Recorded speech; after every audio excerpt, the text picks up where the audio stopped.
Hi, I'm Sarah. My family didn't just fire me, they erased me, so their golden girl could shine. My father looked me in the eye and said, "She's the future. You're just dead weight. No warning, no goodbyes. Just silence where my name used to be." But the silence didn't last.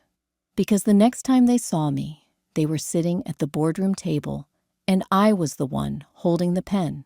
Before we dive in, tell me, have you ever been discarded by your own blood, just to watch them beg later? Where are you listening? From today, I read every comment. The revolving door spun slowly as I stepped into the lobby of the firm, the hem of my late mother's charcoal wool coat brushing the back of my knees. It was one of those Chicago mornings, wet gray, indecisive. I clutched a cardboard cup of lukewarm decaf, the same order I got every morning for the past 6 years. A couple of interns smiled at me politely as I passed their eyes, darting down just a second too quickly, like they were told to acknowledge me, but not for too long. The partners didn't look up. I told myself it was just the weather, that this was just another Monday. In the conference room, the long mahogany table gleamed under the ceiling lights. I found my usual seat halfway down, opened my laptop, and waited. The quarterly strategy briefing had my name on the agenda slide, 5 onward. My entire weekend had been poured into this presentation. Numbers cross-referenced, forecasts, trimmed, and refined projections that could potentially secure the merger we'd been quietly working toward for over a year. "Madison will start us off," our father said smoothly, adjusting the cuff of his French shirt. His voice was always cool, always composed. I blinked. I thought, but Madison was already standing my older sister, dressed in a power suit, the color of dry bone, with her hair tied back, like she was leading a congressional hearing. She clicked the remote, and the screen came to life. My slides, my charts, my voice buried beneath hers. She spoke in the same cadence I had rehearsed, even used the term seed phase, restructuring, which I'd coined. But she never once mentioned me, never looked at me, and no one in that room, none of the executives, none of the partners questioned it. Father sat back, nodding slowly, like he was watching something he'd orchestrated perfectly fall into place. When the meeting ended, I tried to catch my breath. My fingers were trembling as I packed up my laptop. Madison walked past me, without a word, her perfume stinging in the air. I followed my father out, my chest tight. "Sarah," a word he said over his shoulder. We moved into the glass-walled conference annex. The head of HR, Elaine, was already there, seated stiffly, with a folder in her lap. "Close the door," Father said. The silence was heavy. He didn't ask me to sit. Elaine glanced up. "Sarah, effective immediately, your role has been dissolved as part of our internal realignment." I frowned. "What are you talking about? I'm the lead on strategic growth. That realignment is my work." Father spoke next, his voice like ice under a thin layer of civility. "Madison is the future of this firm. You're just dead weight." I stared at him, my heart pounding so hard, I felt it in my throat. "You're firing me." "We're transitioning," he said flatly. "It's done." Elaine slid the folder across the table. "There's a severance package. Standard terms." I couldn't even bring myself to pick it up. "So this is how it ends. No warning, no conversation. After I've given everything, Madison has given results," he cut in. I stood there silent as the world tilted sideways. By the time I reached the street, the wind had picked up. My coat flapped open, and I realized I was still holding the coffee cup. My hand had gone numb. I walked, not really seeing where I was going, just letting my feet carry me away from the building where my family had gutted me. I tried calling Carla, My mother's old assistant, someone who used to know when the walls were closing in. No answer. I tried again. Voicemail. When I got home, my key fob blinked red. Access denied. I froze, then tried again slower. Red again. I stepped back and stared at the reader, like it had betrayed me, personally. The elevator wouldn't take me up, and the front desk manager, the new kid, shrugged. "Your clearance was revoked this morning," he mumbled, not meeting my eyes.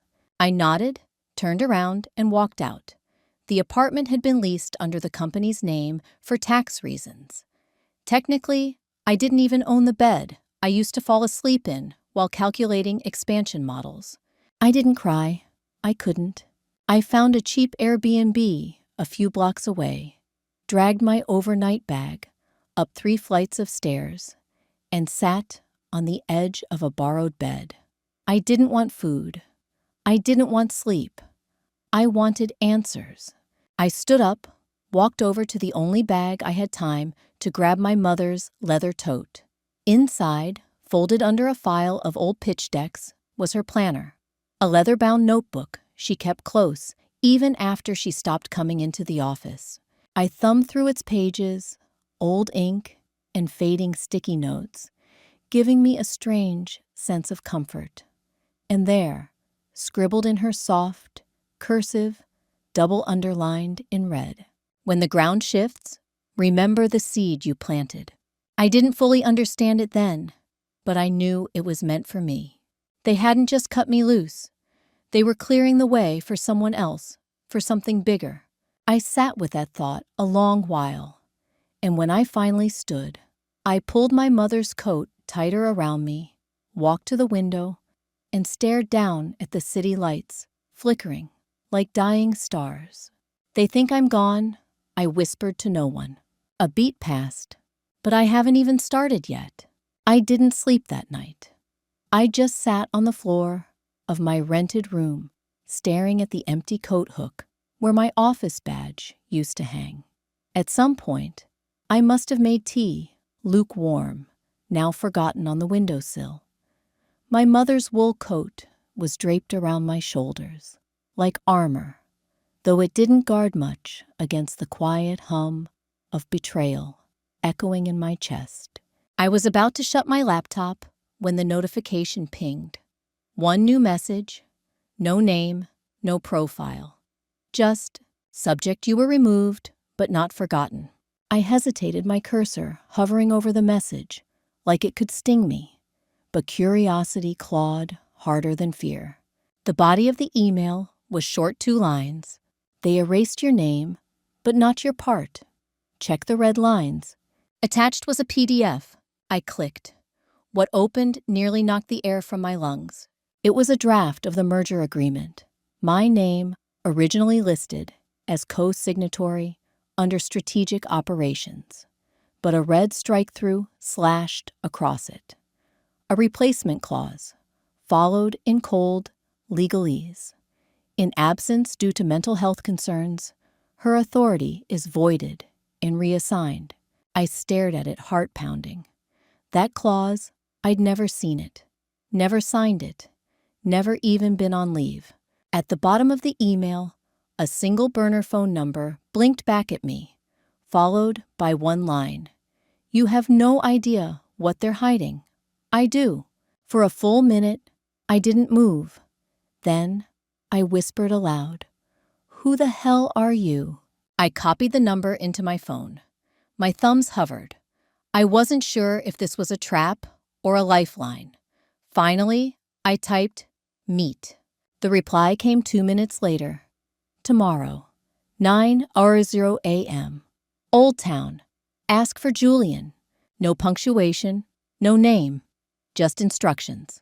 By 8:30 a.m., I was already there, sitting in the corner booth of a cafe that smelled of burnt espresso and decades-old wood polish. It was one of those Chicago spots locals loved and tourists never found. My coffee sat untouched. At exactly 9:01, a man in a navy wool coat and leather gloves walked in.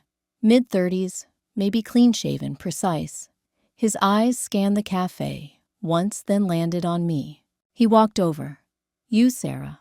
I nodded. "You, Julian." He didn't smile, just sat down and placed a folder on the table. "I don't have much time," he said, "so I'll be blunt. You didn't just lose your job.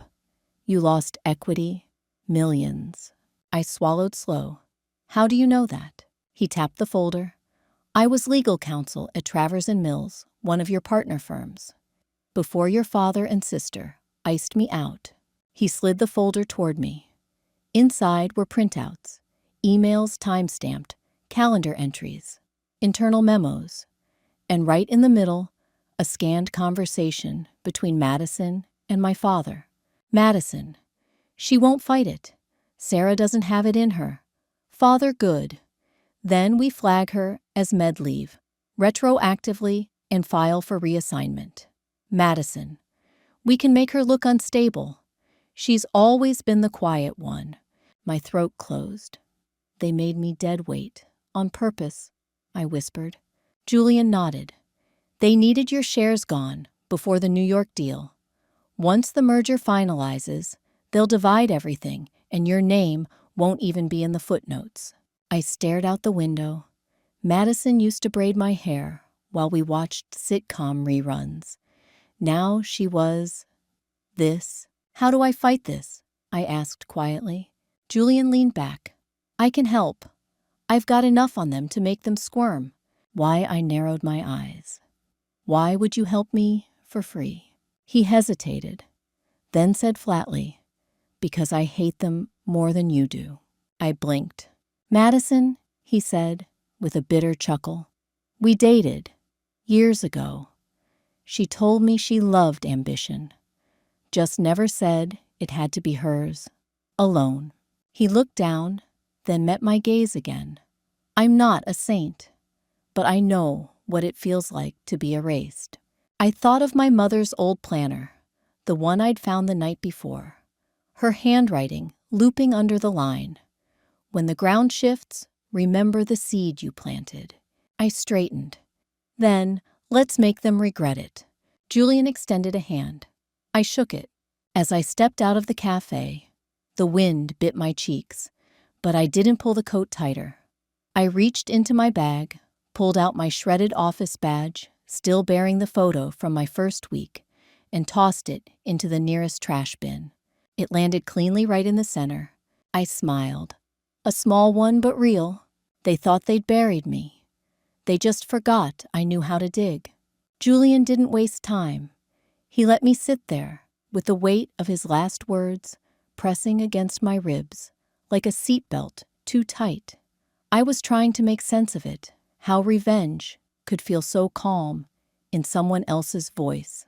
Then, without another word, he flipped his laptop around to face me. "This," he said, "is what they used to bury you." The screen showed a scanned PDF legal header, "My name's Sarah Mitchell," typed at the top of a board decision. And just under it, my signature. Perfect flowing, dated exactly 2 months ago. The same week, I was hooked to an IV in a private hospital outside Portland. Sedated. Burnt out. Madison knew I was vulnerable, and now she timed it down to the hour. I leaned in closer. It wasn't just forged, it was rehearsed. Whoever had done it had practiced every loop of my S, the sharp angle of the M in Mitchell. It would have passed any glance, but not Julian's. He clicked a few times and opened a Properties tab. Metadata shows the digital copy was finalized 5 days before it was signed. But look here, he pointed to a field labeled "Witnessed by." I felt my stomach turn. "Aunt Clara." I squinted. "I haven't seen her in over a year. She lives in Phoenix." Julian's mouth pulled into something like a grimace. "Exactly. They picked her because she's family. Distant enough not to ask questions, close enough for people to assume she'd vouch for you." He slid to the next tab, internal messages. They were screenshots, clean, undeniable.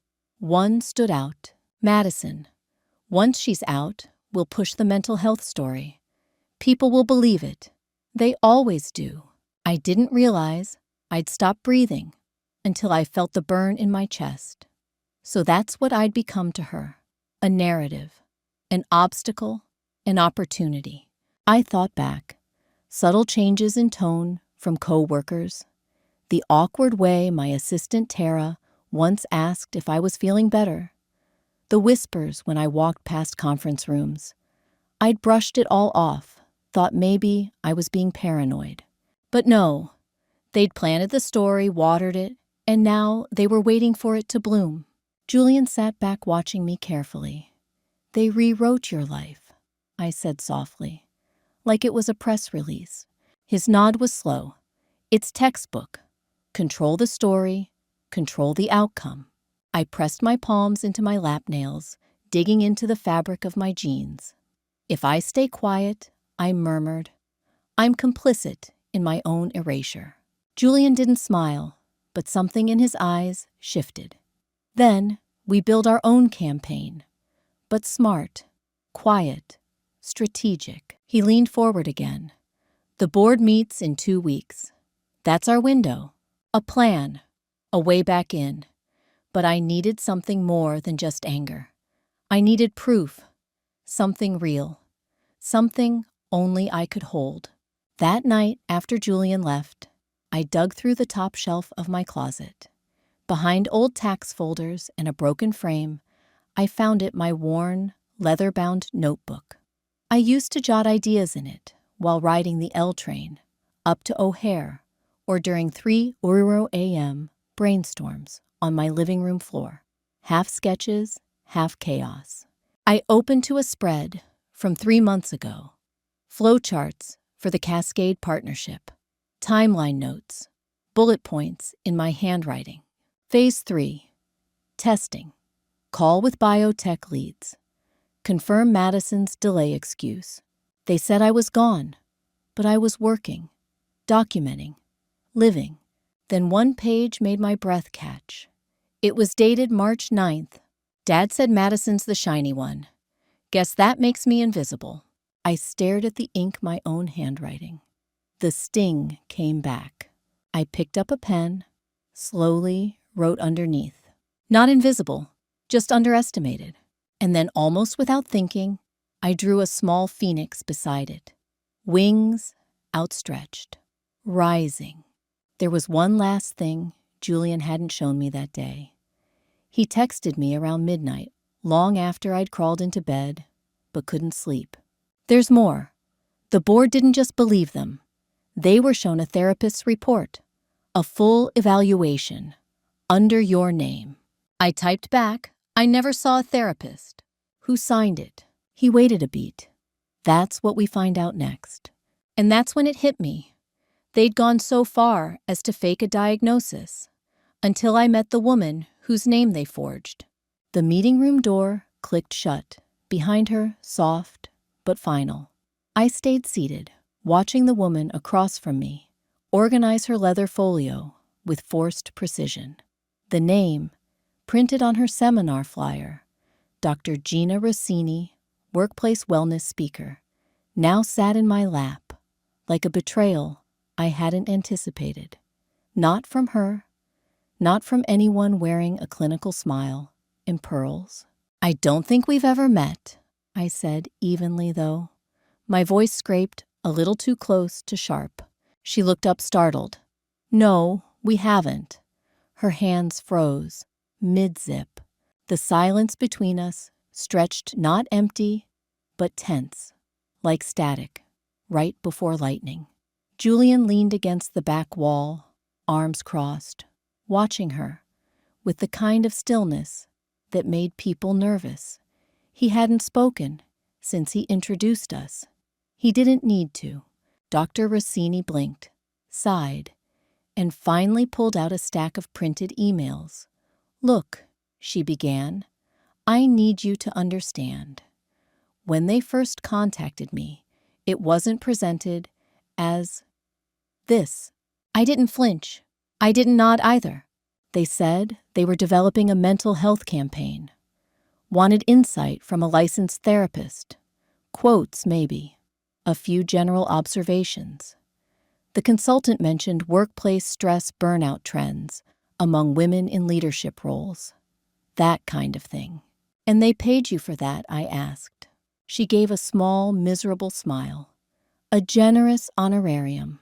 Yes, plus a spot on their upcoming panel. I thought it was harmless. I waited. Then came the sample notes, she continued. They said it was from an anonymous employee. Wanted to make sure they were using realistic examples. It was redacted, of course. But the details, the project names. One note referenced a family nickname, Bear. That's not a common slip. I felt my lungs pull tight. They'd called me that when I was 7, learning to growl at board games. They had me review those notes, just to make sure the emotional patterns lined up with typical burnout markers. I flagged a few things, suggested changes. That was all. No diagnosis, no names. And yet, I said softly, your name appeared on an internal memo next to a psychological summary I never consented to. That memo justified my removal from a company I co-founded. She bowed her head. I didn't know. They never told me they'd attach my name to anything. I didn't even see the final draft until Julian sent it over last week. I was horrified. She fumbled through the folder and passed it to me, her hands trembling. I scanned the documents quickly. Emails, scanned contracts, the so-called anonymous case notes, and then buried in the CC line of an old thread, a familiar name, James Holbrook, my father's oldest friend, our family's attorney since I was 12. He once helped me get out of a parking ticket in high school. He attended my graduation. He toasted me at our Series A launch dinner. And now he was part of the lie. I stared at the paper in silence. I'm so sorry, Dr. Rossini whispered. They told me it was for internal HR modeling only. I never would have. You let them rewrite my story, I said. Not cruelly, just the truth. You signed off on a story that painted me broken, unstable, unfit. Dr. Rossini's mouth moved, but no sound came out. Julian pushed off the wall. We have what we need. Outside, the air had turned thick with dusk. I didn't remember walking to the car, but suddenly, I was in the passenger seat, the file folder in my lap, like it might catch fire. Julian drove in silence for a while, one hand steady on the wheel, the other tapping rhythmically on his thigh. My own father, I said, voice tight, helped stage my breakdown, to make her look like the only choice. Julian's eyes didn't leave the road. Then, let's make sure they all fall together. Later that night, after he dropped me at my apartment, I pulled out a box from the back of my closet. An old journal, the cover worn from years of being shoved between couch cushions and carry-ons. I flipped past pages of late-night thoughts and design drafts until I found the one that mattered. March 11th. Just pitched Solaris X to R&D. Madison didn't show up. Again.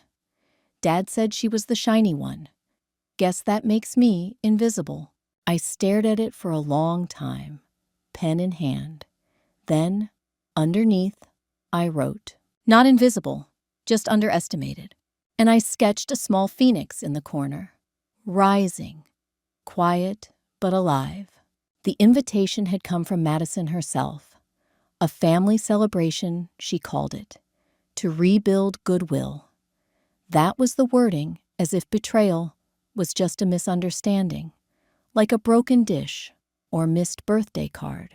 The dinner was set for Friday night. I spent Thursday organizing every shred of proof, time-stamped screen captures, a scan of the notarized form with the expired seal clearly visible, an affidavit from Baina confirming the legal implications, and finally, my own passport activity log, printed and stapled. Friday evening arrived, like a curtain being pulled. I wore navy, not black. I didn't want to give them the dignity of grief. My mother loved pastels. My father always admired power suits. I chose neither. The estate looked the same, but I didn't. The gravel crunched beneath my heels as I parked and walked alone toward the entrance. No valet, no greeting, just that slow, stretched silence of money and secrets. Inside, Madison was already seated, clad in some gauzy white thing that made her look like a dove trying too hard. Our parents flanked her like bookends. My father's voice boomed as I entered. "Sarah, so glad you made it. We've moved past that little business misunderstanding, right?" I placed my clutch on the table before answering. I wouldn't call forgery little dad. Forks paused, mid-air. Glasses stilled. Silence pressed in like fog. I took my seat across from them, letting my calm settle over the room like oil on water. "You look tired," Madison offered, her smile pinched. "Just focused," I replied. Then I opened my clutch and removed the folder. I laid the resignation form on the table, flat and precise.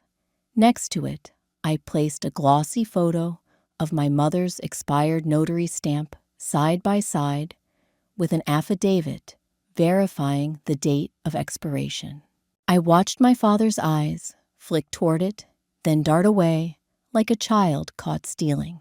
"This," I said, tapping the paper once, "is what your transition is built on."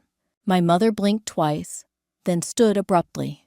"I need to check on the roast," she muttered, and vanished into the kitchen. She never returned. My father forced a laugh. "Sarah, this isn't necessary. We can work things out. Just, let's not ruin dinner." "Dinner?" I raised an eyebrow. "You faked my signature, signed me out of the company, and altered the founder agreement while I was overseas. But yes, by all means, let's not ruin the pot roast." That's when Madison's voice rose higher than expected. "You weren't even in the country when the amendment was signed." I looked straight at her. "Exactly." Then I pulled out my passport log, flipped to the page showing travel history, and laid it beside the affidavit. I was in Tokyo. I have photos, boarding passes, and hotel receipts. So, unless I've mastered teleportation, someone else put my name on that form. Madison looked like she might choke on her wine. My father opened his mouth, but closed it again. The room buzzed with a new kind of tension, less about anger, more about exposure. The front door opened just then.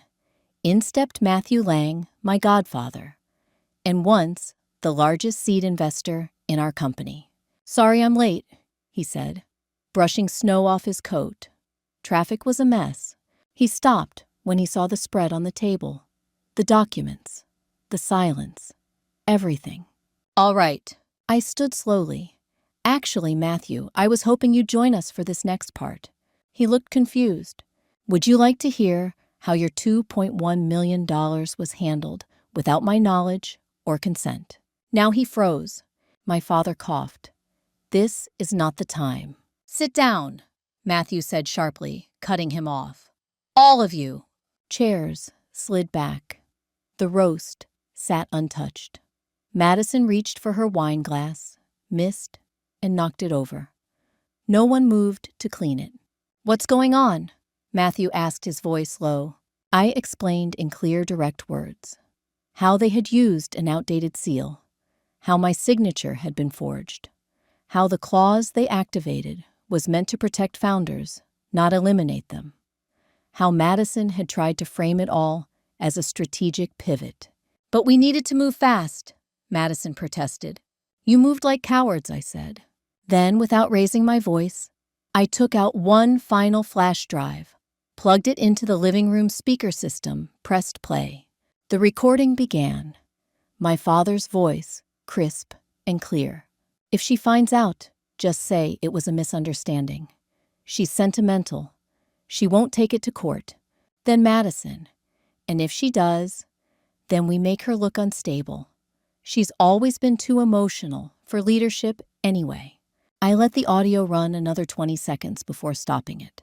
I just wanted the truth on the table, I said, looking directly at Matthew.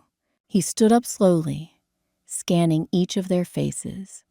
His last words before leaving the room were quiet, but they hit like stone. Sarah, I think it's time we talk about who really owns this company. I didn't follow him right away. Matthew's voice still lingered in the room, like a gavel that hadn't finished falling. Madison sat frozen, her fingers curled tightly around the stem of her glass, while my father's eyes narrowed, not with confusion, but calculation.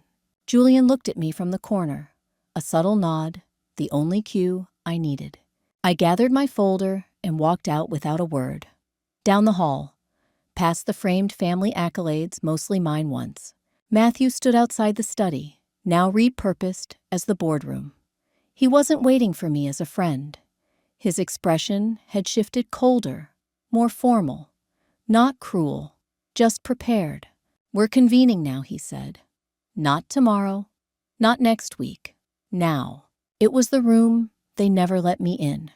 At least, not since the so-called sabbatical. That word they used when they quietly removed my access to internal systems and assured the staff I was taking time to reflect. I never asked for time. I never asked to reflect. I asked for clarity, and they buried me in silence. The door opened with a quiet hiss. 9 chairs arranged in a crescent around a long walnut table. 7 were filled. A few familiar faces, though not always friendly, ones. Some had voted with me in the early days. Others had watched me be voted out without blinking. Madison was already seated, tight-lipped, her face pale beneath perfect makeup. My father sat beside her, his arm slung casually over the back of her chair, like this was just another quarterly review.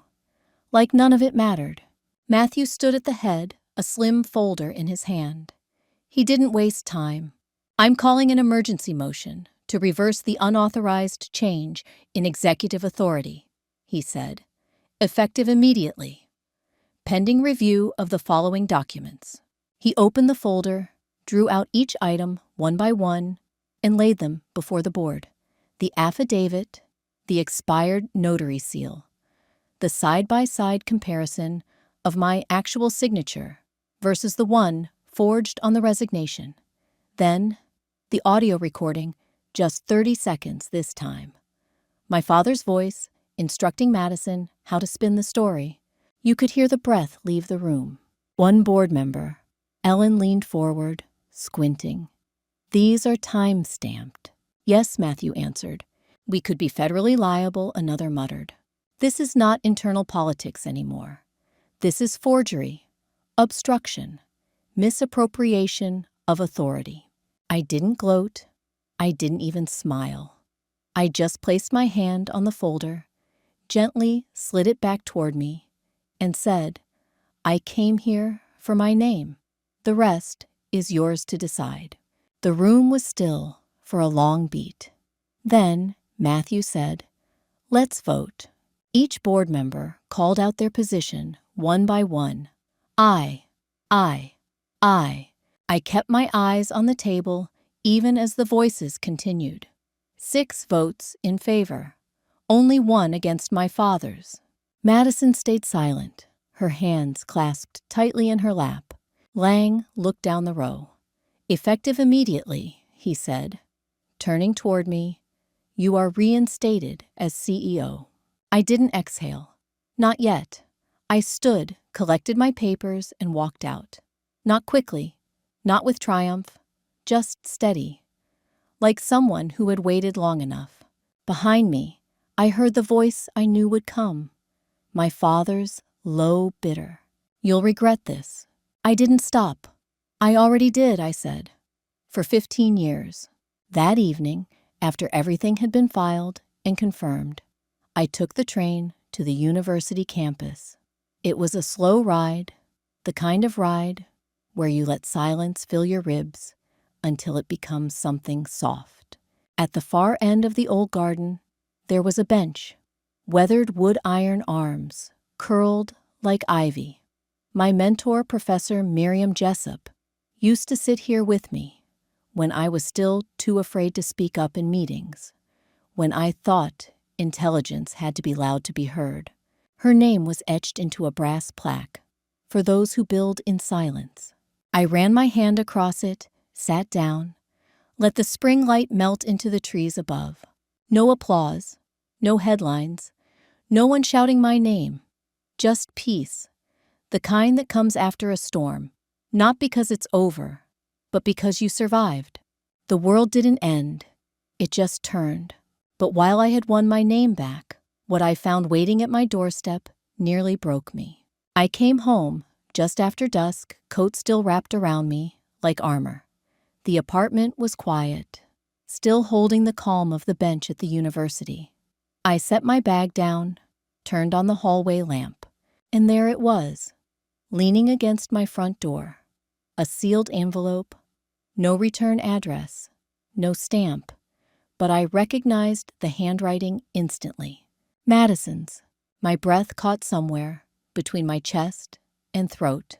I didn't open it right away. I stared at it under the warm light, as if the paper might speak for itself. My fingers hovered, then moved without permission. I sliced it open with the edge of a credit card. Inside a single sheet of thick ivory paper, handwritten, neat, measured, no date. Sarah, I'm sorry. I forged your resignation. I took your seal. I panicked. I overheard what you and Matthew were planning, and I thought, this is it. They're leaving me behind. So, I did what I thought I had to do. But I know it was wrong. It always was.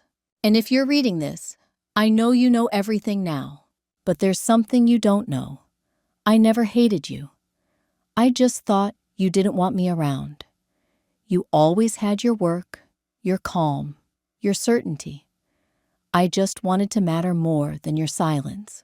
Madison, I sat down right there on the hallway floor. And for a while, I didn't move. The words didn't hit all at once. They came in waves, not as an apology, but as echoes of 1,000 moments that suddenly shifted in meaning. Like the day our father sat across from me, HR beside him, eyes hard. You're just dead weight. He didn't even flinch when he said it. And Madison, she was right there, sitting 2 chairs away in that same cream blouse she wore to every board meeting. She didn't speak. She didn't blink. Back then, I thought her silence meant approval, that she was complicit in every cruel decision made behind closed doors. But now, the stillness I remembered felt different, smaller, like someone bracing themselves, not endorsing the fall, like fear.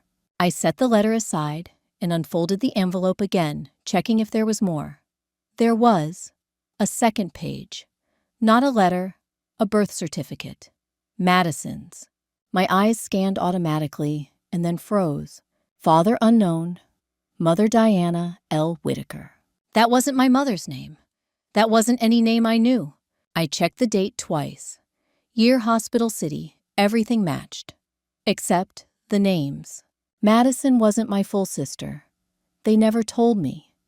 They let us grow up under the same roof, wear the same last name, eat at the same table, and never once did they mention the truth, that she wasn't my mother's daughter, that our father had an entire other life hidden behind boardroom doors and carefully crafted family photos. I logged into the family archive account, one I hadn't touched in years. After 3 failed password attempts, I finally remembered the old one built in silence, 1979. There it was, buried among genealogy records and estate filings, sealed documents, non-disclosure agreements, 3 quiet wire transfers to a Diana L. Whitaker, paid over the course of 2 decades. Then silence. No marriage certificate, no acknowledgement. Madison had been brought in under a different name, a different life, quietly renamed, reframed, absorbed into our family like a puzzle piece, forced into place. They raised me to be perfect, to perform, to carry legacy with grace and power. They raised her in shame. I stared at the screen until my eyes blurred. It wasn't just betrayal anymore. It was design. I pressed my palms into my knees and bent forward, the tears hot, before they even reached the air. For Madison, for myself, for the 2 little girls who never stood a chance. Not in that house, not under his name. Her pain had been sharpened into jealousy. My strength had been turned against me like a blade. And all the while, the one person who should have protected us, who should have told the truth, stood at the center, sculpting silence into loyalty. I cried harder than I had in years, not because I forgave her, but because I understood her now. Still crying, I picked up the phone and called the one number I swore I'd never dial again. The phone barely rang once. Sarah, his voice, unsure. I didn't pause, didn't tremble. "Dad," I said steady, "we need to talk, and this time, you don't get to walk away." He said nothing at first, then cleared his throat. "Come to the house. No boardroom." 9:00 a.m. I hung up before he could decline. The next morning, I stood just outside the glass double doors of Mitchell Holdings' executive boardroom. My heels were quiet on the tile. Lang waited beside me. So did the firm's legal counsel. Inside, Madison was already seated, eyes puffy, shoulders curled in like a child, punished too long. My father rose as I entered. "Sarah, I raised a hand. "I'm not here to hear you out. I'm here to finish what you started." I didn't sit. Instead, I placed my phone on the conference table and pressed play. His voice echoed through the room, captured from a conversation he never thought would matter. "She's the future. You're dead weight." Some of the board members looked away. Others stiffened. I saw their discomfort, but I didn't offer them an escape. I followed with a folder of documentation, scanned pages, timestamps, signatures, my forged resignation, board votes manipulated by intimidation, clear traces of nepotism Madison appointed to an executive position with no recorded experience review. One board member shifted uncomfortably. Another tapped his pen against his glass. Lang leaned forward. "We've verified everything. This was a coordinated abuse of power." But I wasn't finished. I slid another document across the table. "This," I said calmly, "is the final piece. A breakdown of Shell LLC purchases over 36 months. Shares accumulated quietly, strategically. Company control shifted without ever setting off alarms." I met my father's eyes. "I built an exit the day you slammed the door in my face. Every betrayal pushed me further into clarity." Lang nodded, then turned to the board. "As of 9:01 this morning, Miss Sarah Mitchell is the majority shareholder of Mitchell Holdings. Effective immediately, she resumes role as CEO." My father opened his mouth, closed it again. When he finally spoke, his voice had lost its edge. I didn't know you felt this way. I thought." I raised my hand again, not to interrupt, but to end it. I pulled out 2 envelopes. "One is your resignation letter," I said. "The other is a silence agreement. You can take both or neither. But if you take neither, we go public." He looked between them, and for the first time in my life, I saw it. Not power, not pride, just defeat. He took the pen, signed both, and lowered his head. A minute passed, maybe 2. Then a sound I hadn't expected. Madison sobbing. Not the kind of cry that seeks pity, but the kind that comes when everything finally breaks. I didn't know who I was without you, she whispered through tears. So I tried to become you. I walked to her slowly, cautiously, then knelt beside her, my hand finding hers. Then start from truth, I said gently. That's all that's left. She didn't nod, but she didn't pull away either. That was enough for now. I walked out of that room without looking back. Not to Madison, not to the board, not even to my father. No one followed. And that was the point. This wasn't triumph. It was peace. I took the elevator to the rooftop. The city stretched out below me, unapologetic, alive. I let the wind run its fingers through my hair, then pulled out my phone and dialed the one number that had never changed. She answered on the first ring. Sarah. I smiled. Lunch just us. Just peace. Have you ever had to rise from a place your own family buried you in? Tell me in the comments. I read everyone.